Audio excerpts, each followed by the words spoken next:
Selamat pagi netizen dimanapun Anda berada. Sekarang saya Hinca Panjaitan sedang berada di ruang rapat Komisi 3 yang hari ini akan melakukan rapat kerja Komisi 3 DPR RI dengan Menteri Hukum dan Hak Asasi Manusia.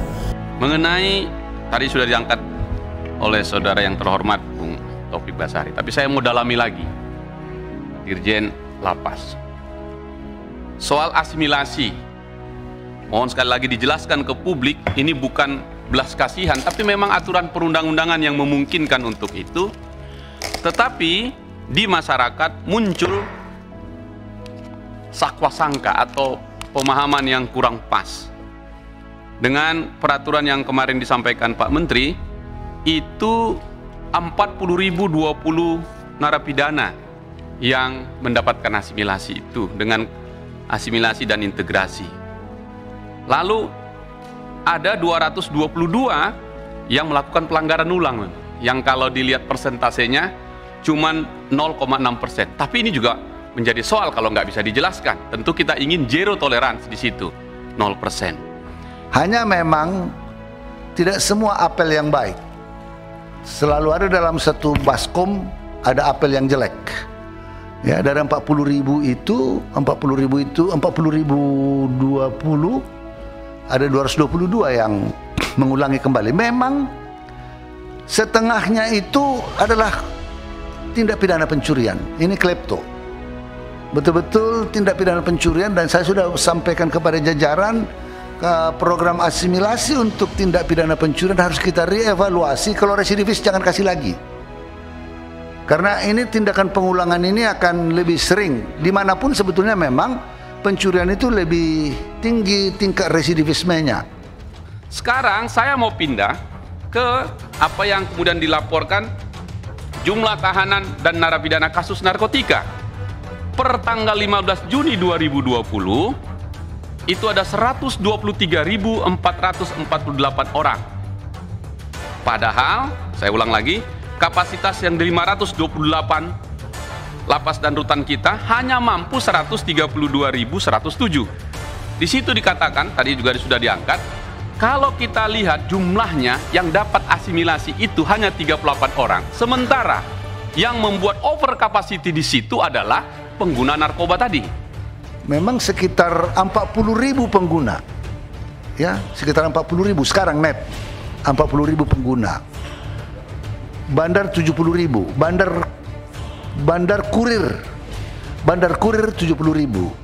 Jadi kalau 40.000 ini kategorinya, kan kadang-kadang kita berpikir begini Pak Ketua, masa sih lebih banyak toko daripada pembeli? Ini kan berarti ada soal penerapan hukum. Itu sebabnya kita harus merevisi Undang-Undang Narkotika, ya, Undang-Undang Narkotika. Kita kaitkan dengan pandemi virus corona 19 ini yang mengharuskan tidak boleh ada kerumunan dalam jumlah yang besar.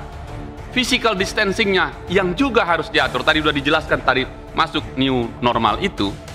Saya melihat bahwa dengan mempelajari sangat detail dan menjelaskan kepada publik tentang dampak yang 0,6%, maka menurut saya kementerian ini perlu melakukan terobosan lewat Dirjen Lapas, barangkali datanya lebih tepat, agar program yang berikutnya perlu dipertimbangkan pada pengguna dan korban narkoba itu.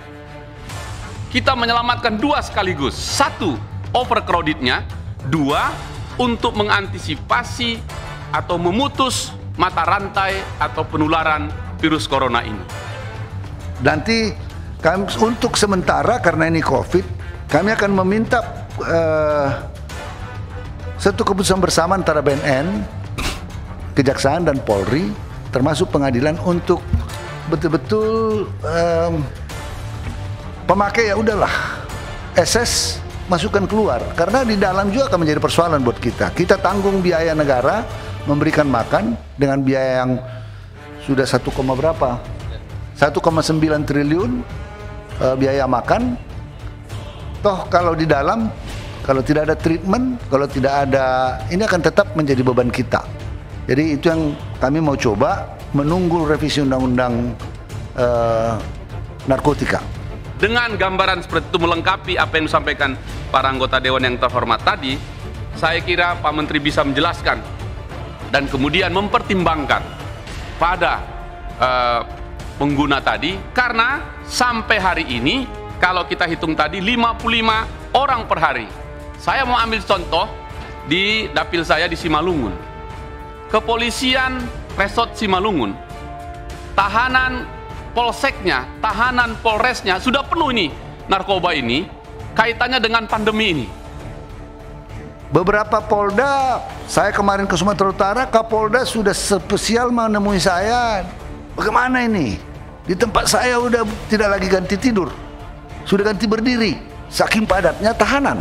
Karena ada kebijakan kita untuk mencegah COVID masuk ke PAS, kita tidak kasih yang baru dari luar.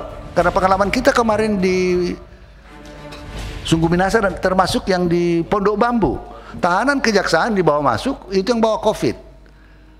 Maka sekarang ini tertumpuklah semua tahanan-tahanan di tahanan kejaksaan sama di ketahanan Polri yang jumlahnya sudah mengerikan sebetulnya.